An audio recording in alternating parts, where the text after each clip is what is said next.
Good evening all of you. Myself Chandan Singh Gaur, Neelkanth nursing classes Dausa में आपका हार्दिक अभिनंदन एंड स्वागत है। आज अपन करने वाले हैं सब्जेक्ट साइकेट्रिक में बहुत इंपॉर्टेंट टॉपिक आता है आपका मेनिया, जो मोस्टली हर बार एग्जाम में आपका पूछा जाता है। तो आज हम डिस्कस करेंगे मेनिया के ऊपर कि मेनिया होता क्या है। तो देखते हैं, चलो। Mania is a mood disorder. आपका मेनिया जो होता है वो क्या होता है, आपका मूड डिसऑर्डर होता है। मोस्टली अगर मैं देखूं तो आपके जो मूड डिसऑर्डर होते हैं वो आपके 2 टाइप्स के रहते हैं। या तो आपका मूड का क्या होगा, एलिवेशन होगा, या मूड का क्या होगा, आपका डिप्रेशन होगा। अगर मैं बात करूं आपके मूड के डिप्रेशन की, अगर आपका मूड क्या होता है, डिप्रेस होता है, उस कंडीशन को अपन क्या बोलते हैं, डिप्रेशन। ठीक है। और अगर आपके मूड का एलिवेशन होता है कि आपका मूड है थोड़ा क्या हो जाता है, एलिवेटेड हो जाता है, उस कंडीशन को अपन क्या बोलते हैं, मेनिया है वो बोलते हैं। ठीक है। तो अगर मैं बात करूं कि आपके सामने कोई भी पेशेंट आता है या कोई भी क्लाइंट आता है, तो आप ये कैसे समझोगे कि वो मेनिया का क्लाइंट है या डिप्रेशन का क्लाइंट। तो कुछ ना कुछ क्या रहेंगे, उसके कैरेक्टरिस्टिक्स रहेंगे, जिससे आप क्या समझोगे कि ये आपका मेनिया का क्लाइंट है या डिप्रेशन का क्लाइंट है। तो मोस्टली इसके आपके ट्रायड फीचर्स होते हैं, इसके आपके 3 मुख्य लक्षण होते हैं, जिनसे आप ये पहचान कर सकते हो कि वो मेनिया का क्लाइंट है या डिप्रेशन का क्लाइंट है। ठीक है। तो उन 3 जो ट्रायड जो फीचर्स होते हैं उनमें से फर्स्ट आता है आपका फ्लाइट ऑफ आइडियाज। अब अपन ये समझेंगे कि फ्लाइट ऑफ आइडियाज होता है क्या। इसके अंदर क्या होता है, जब भी कोई भी पेशेंट आपके सामने आया तो वो क्या करेगा, जब भी कुछ भी आइडियाज आपके सामने शो करेगा तो वो उस आइडिया पर क्या नहीं रहेगा, एक जगह स्थिर नहीं रहेगा। उसके अंदर क्या होगा, क्योंकि क्या होगा, क्योंकि आपका क्या होगा, तुरंत दूसरे जो भी आपका आइडियाज है उसके ऊपर तुरंत क्या करेगा, वो शिफ्ट है वो हो जाता है। ठीक है। इसका मतलब बात करूँ आपका क्योंकि शिफ्टिंग हो जाना, तुरंत एक बात बोलते बोलते वो क्या करेगा, तुरंत दूसरी बात पे वो क्या है, आपका शिफ्ट हो जाता है। ठीक है। तो वो क्या होता है आपका फ्लाइट ऑफ आइडिया। जैसे कोई भी पेशेंट आपके पास आता है, वो आपसे बोलता है कि सर मैं खाना खा लूँ।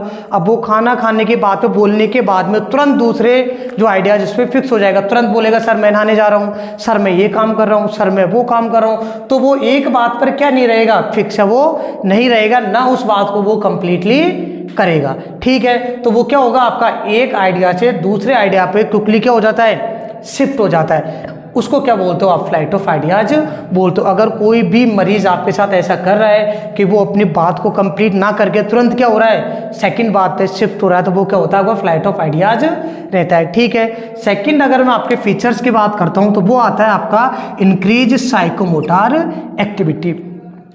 आपका जो मेनिया का जो पेशेंट रहेगा उसके अंदर फर्स्ट फीचर्स रहेगा फ्लाइट ऑफ आइडियाज। सेकंड आते हैं अपन इंक्रीज साइकोमोटर एक्टिविटी। वो क्या रहेगा, अपनी आपकी जो मोटर एक्टिविटी जैसे वॉकिंग करना, स्विमिंग करना, इधर उधर घूमना, बहुत ज़्यादा क्या करेगा, अपने आप को बिजी रखने की कोशिश है वो करता है। तो सेकंड फीचर्स क्या आएगा, इंक्रीज साइकोमोटर एक्टिविटी। अगर मैं बात करूँ आपके थर्ड फीचर्स की, तो वो आपको पहले ही मैंने बता चुका है कि इसके अंदर क्या होगा, उसका एलिवेशन है मूड का होता है। अगर ये तीनों सिम्टम्स आपको किसी भी पेशेंट के अंदर दिखाई दे रहे हैं तो इसका मतलब आप समझ सकते हो कि उस पेशेंट को क्या है, मेनिया की कंडीशन है वो होती है। ठीक है। अब मैं बात करता हूँ इसके कॉज की कि क्या रीज़न है आपका कि जिससे आपकी मेनिया जो कंडीशन है वो अराइज हो सकती है। तो इसमें आता है आपका बायोलॉजिकल कॉज। अब बायोलॉजिकल कॉज में आपका क्या होता है कि आपको जो भी आपके हार्मोन्स होते हैं, लाइक मैं बात करूँ आपके नोरेपिनेफ्रिन, सीरोटोनिन एंड आपकी मैं बात करता हूँ डोपामिन,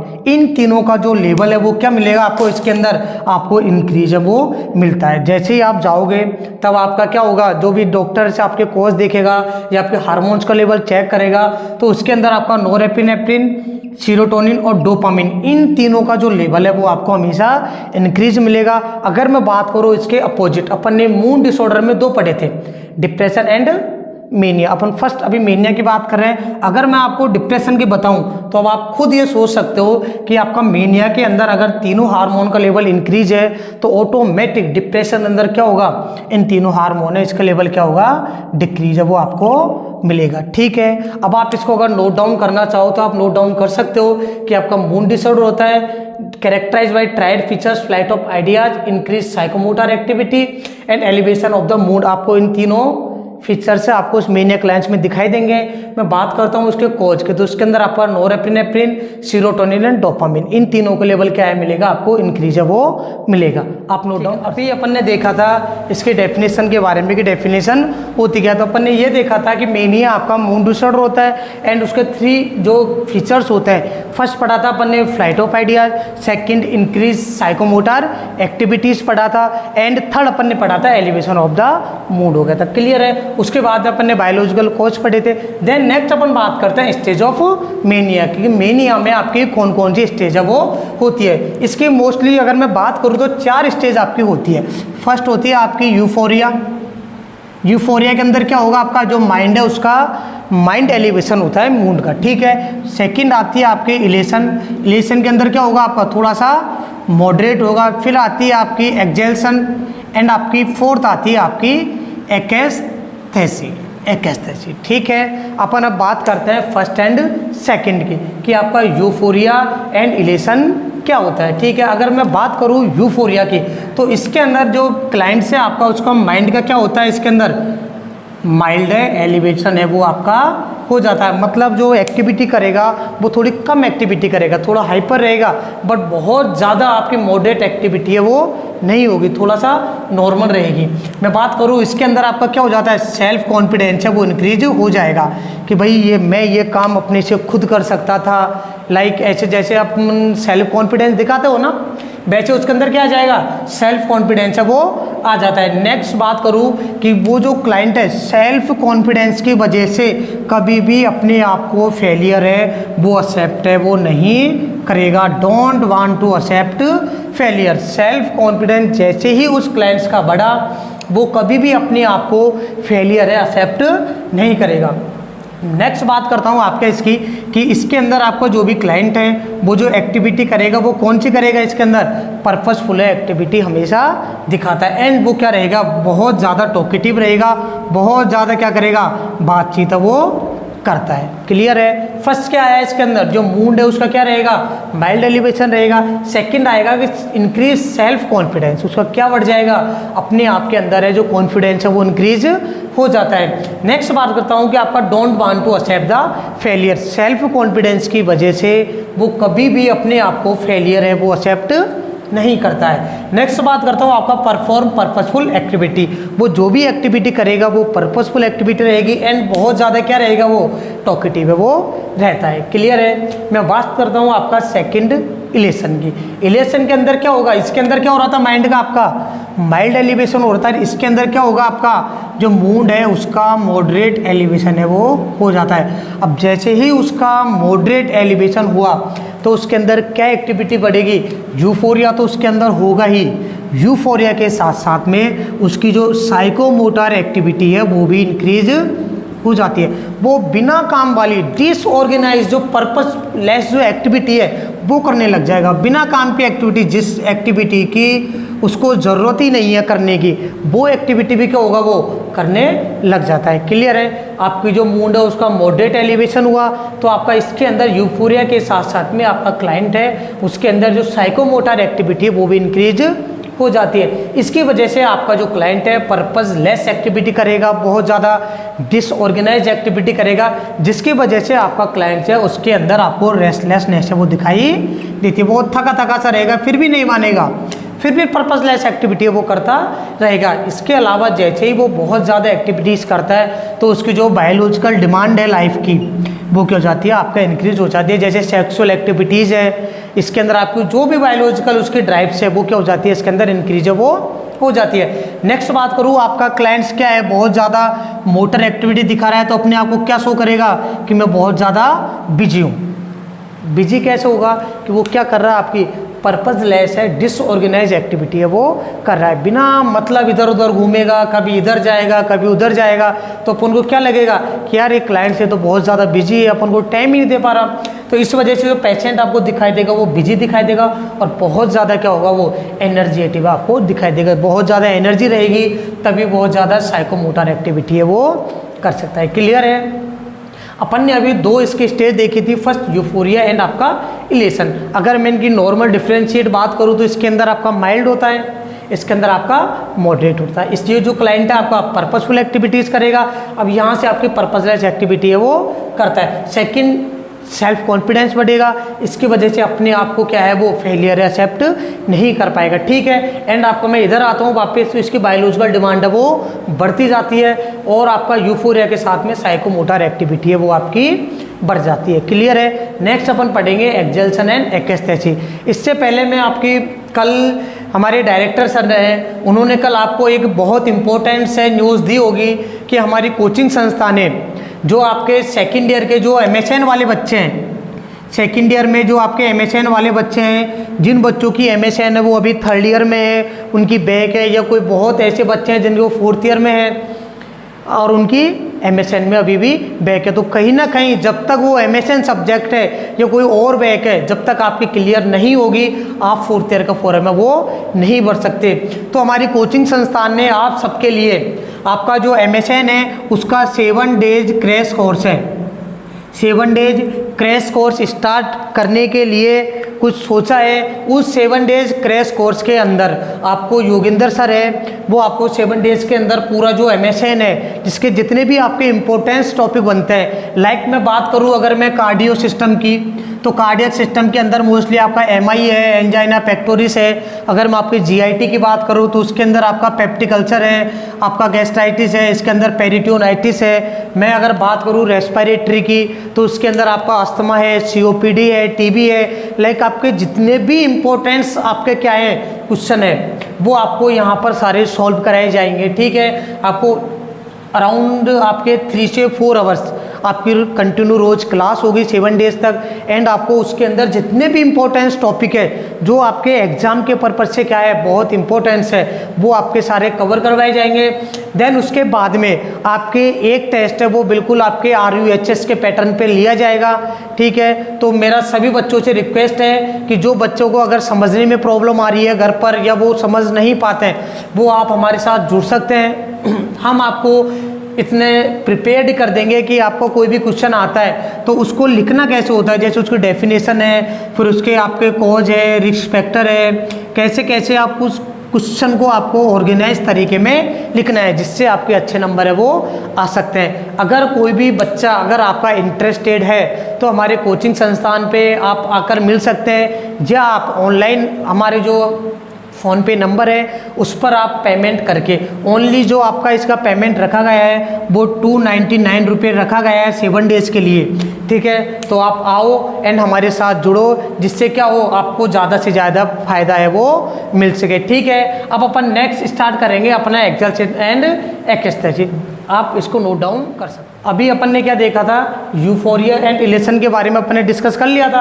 अब अपन डिस्कस करने वाले हैं एक्सल्सन एंड एक्सटेसी के बारे में, ठीक है। अपन ने देखा था कि यूफोरिया के अंदर माइंड है उसका माइल्ड एलिवेशन होता है एंड आपका इलेशन के अंदर थोड़ा सा मॉडरेट एलिवेशन है वो होता है। अपन अब बात कर रहे हैं 3rd नंबर के पॉइंट की, एक्सलेशन की। तो इसके अंदर क्या होगा, आपका जो मूड है उसका सीवियर एलिवेशन है वो हो जाता है। उसके अंदर क्या था आपका इलेशन के अंदर क्या था कि यूफोरिया के साथ साथ में उसकी साइकोमोटर एक्टिविटी है वो बढ़ रही थी, ठीक है। बट आपकी जो भी क्लाइंट है वो अगर आपका एक्सलेशन अंदर स्टेज के अंदर पहुंच जाता है तो उसके अंदर इलेशन के साथ साथ में अब इस इलेशन के अंदर 2 पॉइंट तो पहले ही आ चुके हैं स्टेज, यूफोरिया प्लस आपका इलेशन, ठीक है। इलेशन मतलब इंक्रीज साइकोमोटर एक्टिविटी तो रहेगी, उसके साथ साथ में उसके अंदर ग्रेंडियोसिटी भी है डेवलप हो जाती है। ग्रेंडियोसिटी का मतलब होता है कि अपने आप को महान समझना। अब वो पेशेंट है अपने आप को क्या समझने लग जाएगा, अपने आप को महान समझने लग जाएगा कि मेरे जैसा तो इस दुनिया में कोई है ही नहीं, ठीक है। इसका मतलब उसके अंदर क्या हो जाएगा, डेल्यूजन ऑफ ग्रेंडियोसिटी है प्रेजेंट रहती है। डेल्यूजन का मतलब होता है फॉल्स फिक्स बिलीफ, कि जो वो बिलीफ है कौन सा वाला ग्रेंडियोसिटी का, वो उसके माइंड में अब फिक्स हो जाएगा कि मेरे जैसा महान इस दुनिया में कोई नहीं है। और वो क्या करेगा, जो उसका आइडियल पर्सन है या फेमस जो उसका पर्सन है जिसने मान रखा है उसके साथ में कंपेयर वो करने लग जाएगा। तो मैं भी इसकी तरह क्या हूँ, महान इंसान हूँ। वो बात उस पेशेंट के माइंड में क्या हो जाएगी, फिक्स है वो हो जाती है। अपन ने क्या देखा था कि आपका इलेक्शन के अंदर जो बायोलॉजिकल जो नीड्स है वो बढ़ रही थी। अब इसके अंदर क्या होगा, धीरे धीरे जो बायोलॉजिकल नीड्स हैं वो धीरे धीरे क्या होने लग जाएगी, आपकी डिक्रीज है वो होने लग जाती है। क्लियर है? तो इसके अंदर आपको 5 पॉइंट याद रखने हैं। फर्स्ट, इसके अंदर आपको सीवियर एलिवेशन हो जाता है मूड का। सेकंड, इलेशन मतलब इंक्रीज साइकोमोटर एक्टिविटी के साथ साथ में उसके अंदर ग्रेंडोसिटी प्रेजेंट हो जाती है, मतलब वो अपने आप को महान समझने लग जाता है। क्लियर है? एंड आपका पेशेंट कंपेयर करेगा, महान समझ रहा है तो वो जो भी आपके फेमस है आइडियल पर्सन है उसके साथ में कंपेयर है वो करने लग जाता है। आपका नेक्स्ट है आपका ग्रेजुअली जो बायोलॉजिकल नीड्स है जैसे सेक्सुअल एक्टिविटीज मैंने आपको बताई थी वो क्या होगी, इसके अंदर धीरे धीरे डिक्रीज है वो होने लग जाती है। मैं बात करता हूँ आपके फोर्थ पॉइंट की, एक्स्थेसिया की। उसके अंदर क्या होगा, आपका सीवियर एलिवेशन हो रहा था, इसके अंदर अब आपका एक्सट्रीमली सीवियर हो जाएगा। इतना ज़्यादा उसका मूड है वो एलिवेटेड हो जाएगा कि वो खुद को भी एंड जो उसके सामने वाला इंसान है उसको भी इंजर्ड है वो कर सकता है। ठीक है? अगर आपका पेशेंट अगर आपका एक्स्थेसिया की स्टेज पर पहुंच जाता है तो इतना एक्सट्रीमली उसका मूड का एलिवेशन हो जाता है कि वो खुद को या वो किसी और को क्या कर सकता है, इंजर्ड है वो कर सकता है। अब वो इतना ज़्यादा क्या रहेगा, आपका सीवियर एलिवेटेड रहेगा, बहुत ज़्यादा एक्टिविटीज़ करेगा तो उसका क्या होगा, वेट लॉस है वो होना स्टार्ट हो जाता है। ठीक है? अब आप एक बार खुद सोचो कि अगर उसका मूड है वो बहुत ज़्यादा एलिवेटेड होने लग गया है, ठीक है, तो उसके अंदर क्या आएंगे, रिलीजियस विजुअल से वो आते हैं या ऑडिटरी हेलुसिनेशन उसको दिखाई देते हैं या सुनाई देते हैं। इसका मतलब क्या है, उसको जो देवी देवताओं की आवाज़ है या भूत लोगों की जो आवाज़ है होती है ना, वो क्या होगा, उसको सुनाई देगा कि मेरे को तो इसने आके बोला था कि तू ये काम कर सकता है। ठीक है? एंड उसके जो बोलने की टोन है या आपका वॉल्यूम है वो क्या हो जाएगा, ऑटोमेटिक इंक्रीज है वो हो जाता है। ठीक है? एंड अगर मैं लास्ट पॉइंट की बात करूं जो आपके कॉम्पिटिटिव एग्जाम की वजह से बहुत फेमस है, इसके अंदर क्या होगा, जो पेशेंट है उसकी नीड ऑफ स्लीप है वो बहुत कम हो जाती है। ओनली पूरे दिन के अंदर वो 2 आवर्स ही क्या कर पाता है, सो पाता है, इससे ज़्यादा है वो सो नहीं पाता। ठीक है? अब मैं बात करता हूँ आपके इसके एग्जाम्पल की कि आप इस सारे जो भी स्टेज है उसको एक एग्जाम्पल में कैसे समझ पाते हो। जब तक आप इसको क्या कर सकते हो, नोट डाउन हो वो आप कर सकते हो। ठीक है? ठीक है, अब मैं आपको ये चारों जो आपकी स्टेजेज है उसको मैं एक एग्जाम्पल से समझाने की कोशिश कर रहा हूँ। अच्छा लगे तो आप हमारे जो चैनल है, यूट्यूब चैनल है, उसको सब्सक्राइब करें, शेयर करें एंड लाइक करें। एंड आप अपने जो भी दोस्त हैं उनको आप शेयर कर सकते हैं जिससे आपके जो भी दोस्त हैं उनको भी हेल्प मिल सके। जैसे देखो आपका बहुत इंटरेस्टेड है कि मैं बात करता हूँ अगर एक बच्चे की, ठीक है, कि आपका एक ये बच्चा है जिसको मैं खुद सेल्फ मान लेता हूँ, ठीक है, कि एक मैं खुद हूँ और एक मैं लेता हूँ आपके पड़ोसी का है वो बच्चा लेता हूँ। ठीक है?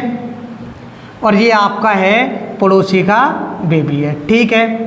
अब आप दोनों ने एक साथ क्या किया है, 12th की एग्ज़ाम है वो पास की है। ठीक है? अब आप दोनों ने क्या किया है, 12th की एग्जाम है वो पास की है। होता है ना, किसी के रिश्तेदार होते हैं, पड़ोसी होते हैं, ताने मारते हैं, ठीक है ना, वो तानों से ही अपन समझेंगे कि बोलना क्या चाह रहा है। अब आप सोच सकते हो खुद कि आपके कितने % नंबर आए, 70% है वो नंबर आते हैं, और आपके जो भी पड़ोसी का बच्चा है उसके आते हैं आपके 97% है वो नंबर आते हैं। ठीक है?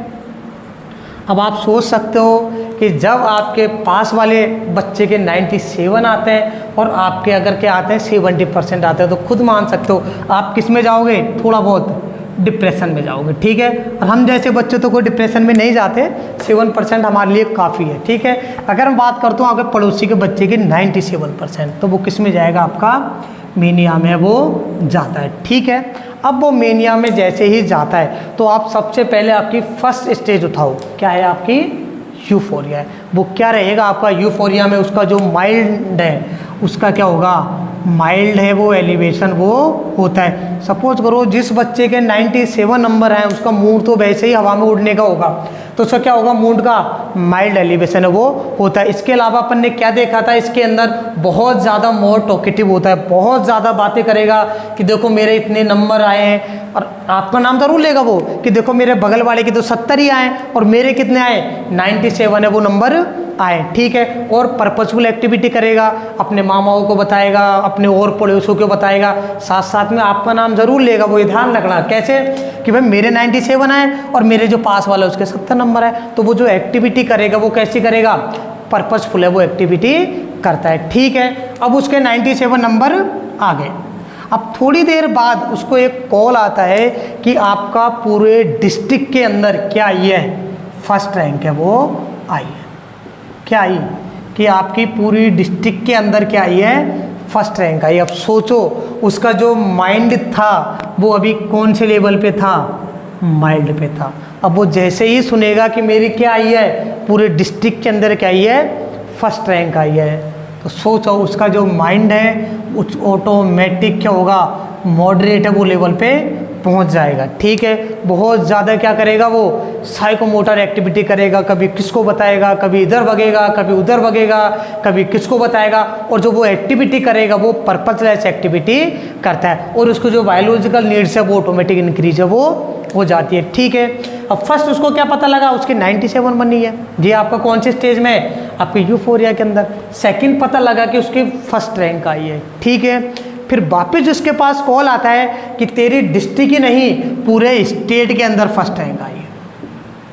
हाय भगवान, उसके तो मज़े हो गए। ठीक है ना, अब वो जैसे ही उसको पता लगा कि मेरी ऑल राजस्थान के अंदर क्या आई है, फर्स्ट रैंक आई है, तो सोच सकते हो उसका जो माइंड है वो मॉडरेट से किसके अंदर चल जाएगा, डायरेक्ट सीवियर के अंदर है वो चल जाता है। ठीक है, अब वो कौन कौन सी एक्टिविटीज़ करता है मैंने आपको अभी बता ही दिया था इसके अंदर, कि उसकी जो बायोलॉजिकल नीड्स है वो ऑटोमेटिक क्या हो जाती है, आपकी कम हो जाती है। ठीक है, और फिर अगर उसको दोबारा पता लगे कि आपका स्टेट में फर्स्ट रैंक के साथ साथ आपका जो मुख्यमंत्री है वो आपको फर्स्ट रैंक वाले को 5 लाख रुपए वो देगा, तो उसके तो एक साथ में ही जो मूड है वो इतना ज़्यादा सीवियर हो जाएगा, इतना ज़्यादा हाथ पैर चलाएगा कि अपने आप को भी इंजर्ड कर सकता है और सामने वाले को सकता। फिर वो आपसे पता है क्या बोलेगा कि एक दिन मेरे सपने में भगवान आया था, ठीक है ना, उसकी आवाज़ें मेरे को सुनाई दे रही थी कि बेटा तू फर्स्ट रैंक लाएगा, तेरे को इतने लाख रुपए मिलेंगे। तो उसके अंदर क्या होगा, ऑडिटरी हेलुसिनेशन के साथ साथ में रिलीजियस विजुअल्स उसको दिखाई देने लगे। मेरे को भगवान आए थे मेरे सपने में और मेरे से बोले थे, ठीक है, और वो इतना ज़्यादा एक्साइटेड रहेगा, उसका मूड इतना ज़्यादा एक्सट्रीम भी रहेगा कि वो उस चीज़ को सोच के, कौन सी चीज़ को, इन पैसों को सोच, उसको क्या नहीं आएगी, नींद नहीं आएगी। ठीक है ना, तो ओनली 2 घंटे ही वो सो पाए। उसको बोलने का तरीका कि ठीक है तेरे तो 70 ही तो आए हैं, मेरे 97 आए, ठीक है ना, मेरे से ज़्यादा मत बोला कर। तो उसका जो प्रेशर और वॉल्यूम है वो ऑटोमेटिक आपके इंक्रीज हो जाती है। ठीक है, अपन ने एक छोटा सा एग्जांपल लेके समझने की कोशिश की थी कि कोई भी बच्चा है, कोई भी स्टूडेंट, उसके अगर 97 नंबर आ रहे हैं तो ये ओनली आपका माइल्ड है। अगर इसके साथ साथ मुझको पता लगता है कि उसके डिस्ट्रिक्ट के अंदर फर्स्ट रैंक है तो वो ऑटोमेटिक उसका माइंड है वो मॉडरेट पे चल जाएगा। देन उसको वापस कॉल करके पता लगता है कि उसके स्टेट में फर्स्ट रैंक है तो उसका सीवियर चल जाएगा, और उसके साथ में पता लगे कि उसको मुख्यमंत्री सर है 5 लाख रुपए देंगे, तो आप समझ सकते हो उसका ऑटोमेटिक मूड है वो आपका एक्सटेसी या एक्सट्रीमली सीवियर एलिवेटेड हो जाएगा। क्लियर कंप्लीट हो गई थी आपकी यूफोरिया, इलेशन, एक्सल्शन एंड एक्सटेसी को अपन ने एग्जांपल के साथ में समझ लिया था। अब मैं बात करूँ आपकी ट्रीटमेंट की, कि कोई भी आपका महीने वाला पेशेंट है उसको अपन ट्रीटमेंट देंगे साइकोथेरेपी, फार्मेकोथेरेपी के अंदर आपकी 3 ड्रग मोस्टली होती है। आपकी फर्स्ट होती है आपकी लिथियम, सेकंड कार्बोमेजापाइन एंड आपकी सोडियम वैल्पोरेट। ये मोस्टली आपका एग्जाम में भी बहुत पूछा जाता है कि कोई क्लाइंट्स है आपका मीनिया का है, उसके अंदर आप कौन सी ड्रग ऑफ चॉइस रहती है। ठीक है, तो वो आपकी रहती है लिथियम। देंगे कितना, 900 से 2100 mg पर डे आप इसको दोगे। मैं बात करूँ आपके कार्बोमेजापाइन की तो 600 से 1800 mg पर डे देंगे।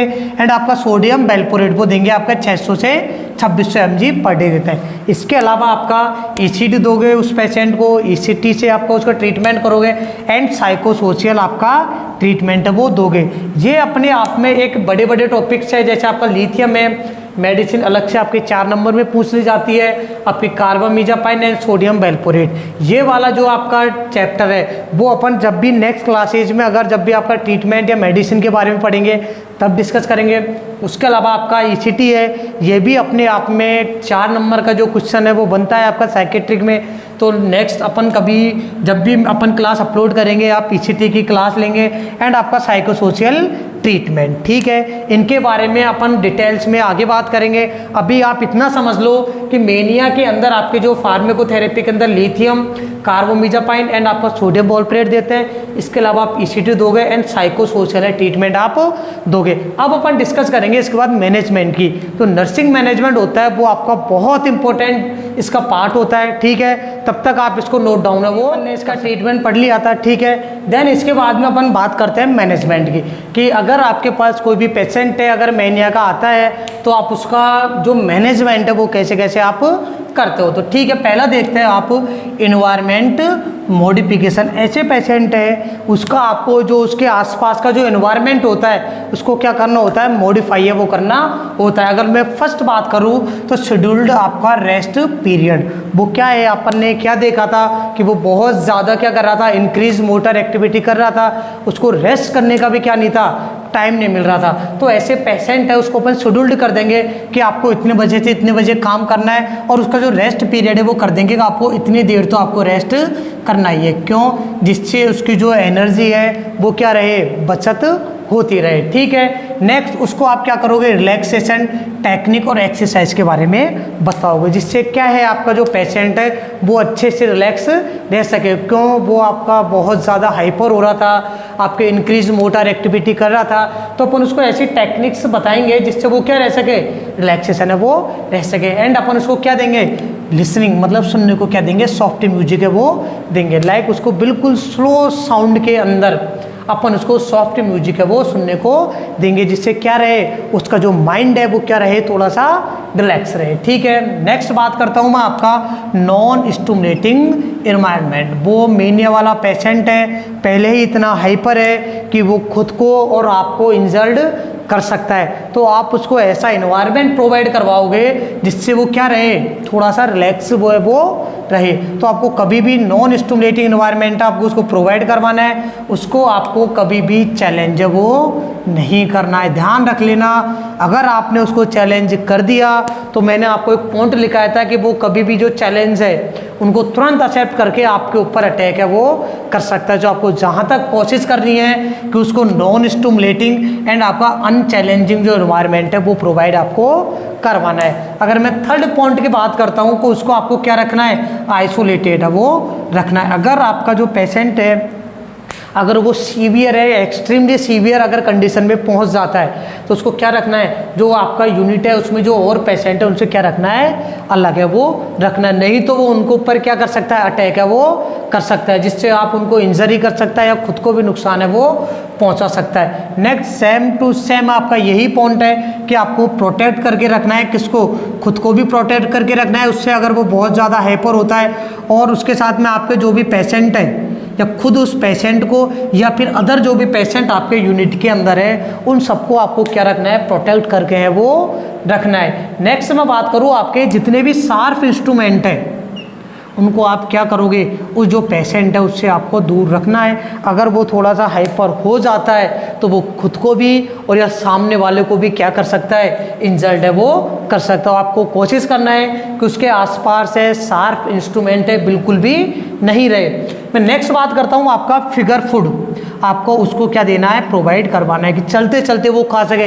लाइक जैसे पिज्ज़ा हुआ, ठीक है, इसके अलावा आपका जो भी ऐसा फूड है कि वो खाते खाते चलते चलते घूमते घूमते क्या कर सके, वो खा सके। क्यों, अपन ने इसके सिम्टम्स में देखा था वो अपने आप को बहुत ज़्यादा बिजी रख रहा था, तो उसको खाने को भी टाइम नहीं मिल रहा था, तो उसको क्या हो रहा था, वेट लॉस है वो हो रहा था। तो उस वेट लॉस को कम करने के लिए आपको फिंगर फूड है वो उसको देने की, वो चलते चलते क्या कर सके, खा सके, जिससे उसका जो वेट है वो लॉस ना हो। ठीक है, एंड आपको अवॉइड करना आर्ग्यूमेंट, कभी भी मेनिया वाले क्लाइंट से आपको बहस नहीं करनी है। अगर आप उसके साथ आर्ग्यू करोगे, तर्क वितर्क करोगे तो वो आप पे हमला है वो कर सकता है। ठीक है, तो अपन ने क्या देखा था कि उसका जो इन्वायरमेंट है उसको मॉडिफाई करना है। ठीक है, जैसे रेस्ट करवाना है, आपको रिलैक्सेशन टेक्निक देनी है, सॉफ्ट म्यूजिक है उसको सुनने को देना है, आपका उसको अनचैलेंजिंग या नॉन स्टिमुलेटिंग इन्वायरमेंट प्रोवाइड करवाना है, उस पेशेंट को आइसोलेट रखना है या प्रोटेक्ट करना है, खुद को भी, पेशेंट को भी या अदर पेशेंट है उनको भी। इसके अलावा आपको उसको शार्प इंस्ट्रूमेंट है उनको दूर रखना है, एंड उसको फिंगर फूड है वो करना है, और आपका आर्ग्यूमेंट है वो उससे कभी भी नहीं करना है। ठीक है, आप इसको नोट डाउन है वो कर सकते हैं। मैनेजमेंट देखा था, अपन नेक्स्ट मैनेजमेंट पढ़ते हैं कि उसको आपको क्या प्रोवाइड करना है। जो पेशेंट है आपका उसको high protein high calorie diet provide करनी है। क्यों? उसका क्या हो रहा था, वेट लॉस हो रहा था। एंड आपको ऐसे न्यूट्रिशंस प्रोवाइड करने हैं फिंगर फूड वाले, जिससे वो चलता चलता है वो खा सके। क्या रीज़न है आपको कि उसको फिंगर्स फूड है वो आपको देने पड़ेंगे। आपने क्या देखा था कि क्या हो रहा था, वो बहुत ज़्यादा डिफ़िकल्ट सिटिंग हो रहा था उसका। क्यों? बहुत ज़्यादा साइकोमोटर एक्टिविटी है वो कर रहा था, तो उसको क्या होगा, एक जगह बैठने में क्या होगी, डिफ़िकल्टी रहेगी। इस वजह से वो इनफ है मील वो अच्छे से खा सके, जितना उसको खाना खाना है उतना खा सके। इस वजह से उसको अपन क्या करते हैं, फिंगर फूड है वो प्रोवाइड करते हैं। ऐसे फूड देंगे जिनके अंदर आपका high protein and high calorie diet होती है। क्लियर है? वेट पेशेंट रेगुलरली, उस पेशेंट का वेट है अपन क्या करेंगे, रेगुलर है चेक करते रहेंगे। क्यों? उसका वेट लॉस हो रहा था, तो न्यूट्रिशनल स्टेटस को चेक करने के लिए कि वो जो खाना खा रहा है वो अच्छे से खा रहा है या नहीं खा रहा। उस न्यूट्रिशनल स्टेटस को देखने के लिए आप उसको रेगुलरली क्या दोगे, वेट है वो चेक करते रहोगे। नेक्स्ट मैं बात करता हूँ आपकी वॉक एंड सिट। अगर वो चलता चलता खाना खा रहा है तो आपको उसके साथ साथ में वॉक करना है। अगर वो एक जगह बैठ के खा रहा है तो आपको उसके साथ में बैठा रहना है। क्यों? जिससे आप क्या करोगे, उस पेशेंट को एनकरेज करोगे कि आप और खाना खाओ, जिससे क्या हो, उसका जो न्यूट्रिशनल स्टेटस है वो अच्छा हो। लास्ट में बात करता हूँ उस पेशेंट की आपको सेट लिमिट है वो करनी है कि जितना काम उसको बताया उतना ही काम करना है। डिसऑर्गेनाइज एक्टिविटी है वो ना करे। इस वजह से आप उसको क्या करना है, सेट लिमिट से वो करना है। ठीक है, आई होप आपको जो आपका मीनिया वाला टॉपिक है वो बहुत पसंद आया होगा। अगर आपको पसंद आए तो आप हमारे जो यूट्यूब चैनल है उसको सब्सक्राइब करें, लाइक एंड शेयर करें, अपने दोस्तों को भी बताएं जिससे उनको भी है फ़ायदा मिल सके। ठीक है, thank you all of you.